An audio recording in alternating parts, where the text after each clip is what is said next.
Hello friends and welcome to my channel. This is me Aishwarya Katkade and you are watching the Aishwarya Katkade vlogs. खूप दिवसानंतर भेटतोय आपण. Actually मी असा विचार केला होता की एवढे छान छान व्हिडिओज बनवून टाकेन ना दिवाळीचे, पण टू बी ऑनेस्ट होत नाही तेवढे व्हिडिओ बनवणं.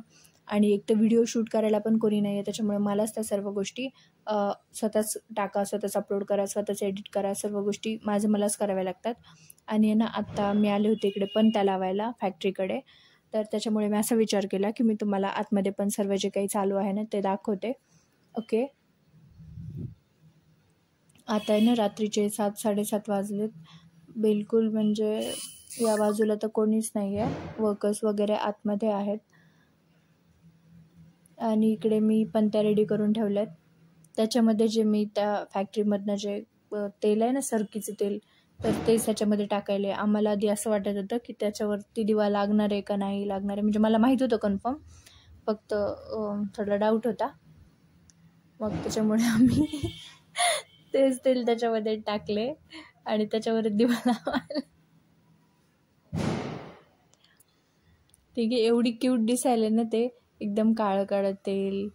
ह्याच्या पंत्या लावल्यानंतर तर खूप जास्त क्यूट दिसणार आहे, आय गॅरंटीड.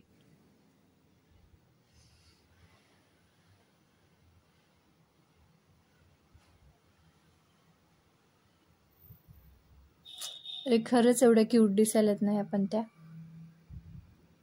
आम्ही ना तिथे पंत्या लावल्या होत्या, पण ते सारखं हवा येत होती त्याच्यामुळे त्या विजून जात होत्या. मग आता मी इथून स्टार्ट करते व्हिडिओला की पहिल्यांदा ते काय म्हणतात त्याला, ते तेलाचा हौद दाखवते तुम्हाला की कसं काय त्याच्यावरती प्रोसेसिंग होते.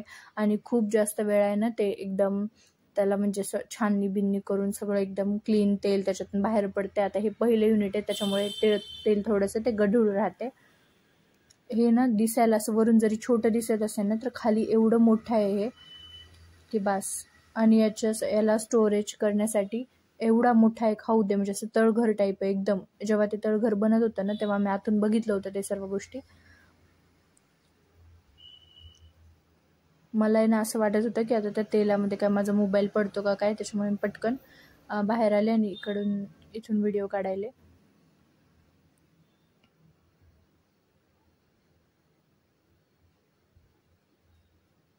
आता ना आपण इथून खाली वगैरे जाऊत आणि बाकी सर्व मधल्या गोष्टी व्हिडिओमध्ये घेऊया. आता ना मी आले याच्या गोडाऊनमध्ये. म्हणजे हे जे गोडाऊन आहे ना, जरी व्हिडिओमध्ये हे लहान दिसत असेल ना, तरी पण ते रिअलमध्ये एवढं मोठं आहे की म्हणजे अगदी 1-2-3 मंगल कार्यालयाची कॅपॅसिटी याच्यामध्ये आहे. आणि तर इकडे आहे ना पूर्ण ती सरकी ज्यावेळी आपण आणतो ना, तर ती पूर्ण इथे वाळवली जाते, पसरवून वगैरे ठेवायची आणि ते JCBच्या मदतीने ते पसरावे लागते. इकडे आपण बघायलो की हे असं पूर्ण राहते अशा टाईपमध्ये. आणि हे याचं फर्स्ट युनिट आहे मशीनचं, की इथून तुम्हाला वरती सरकी टाकावं लागते. इकडे बघायलात आपण की कसं पसरवलं आहे सर्व गोष्टी.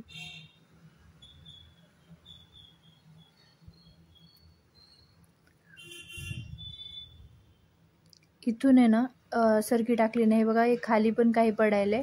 आय थिंक त्याचं जे वेस्ट मटेरियल आहे ते पडायले, किंवा जे पुढे पेंट बनणार आहे ते पडायले. आणि मग इथून हे एवढ्या सगळ्या मशिनरी थ्रू जाऊन त्याची एकदम प्रॉपर सरकी बनते. म्हणजे इथे ना तुम्हाला असं लेबर एफर्ट काहीच नाही आहे. म्हणजे तुम्ही इकडून एकदा लेबर एफर्ट कशासाठी, एक तर ते थोडंसं सरकी पसरवण्यासाठी, आणि त्याच्यामध्ये पण जास्त तर तुम्ही JCBचा वगैरे यूज करतो ना, तर त्याच्यामुळे तिथे पण काही आवश्यकता नाही आहे. आता इकडे बघतोय की मशिनरीज त्यांचं काम स्वतः करायला. इथे तुम्हाला काही लेबरला मध्ये करण्याची आवश्यकता नाही किंवा काय. जर काही मेंटेनन्स असेल तर फक्त त्याचे तेवढेच माणसं असतात ते, की मशीनमध्ये फॉल्ट आला तर ते लगे पटकन नीट करायला येतात, ते एवढाच त्यांचा विषय असतो. आणि मग इथे हे रॉ पोते ठेवलेत. म्हणजे सुरुवातीला ज्यावेळी पोते असतात ना त्यांच्यावरती ब्रँडिंग वगैरे काहीच नसतं. सुरुवातीला फक्त पांढरे पोते असतात आणि नंतर त्यांच्यावरती सर्व त्या गोष्टी होतात. आणि इकडे आपण बघायलो की पूर्ण पेंडीचा ढीग इथं पडलाय.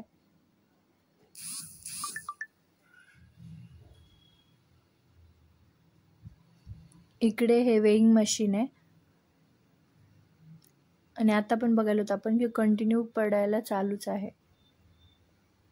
वेइंग मशीनवरती आहे ना ते वजन वगैरे कॅल्क्युलेट करायचं प्रत्येक पोत्याचं, आणि मग त्याच्यानुसार ते विकायला ठेवले जातात.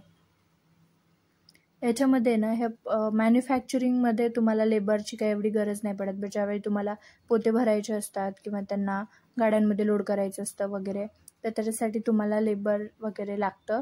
आणि आय होप तुम्हाला व्हिडिओ आवडला.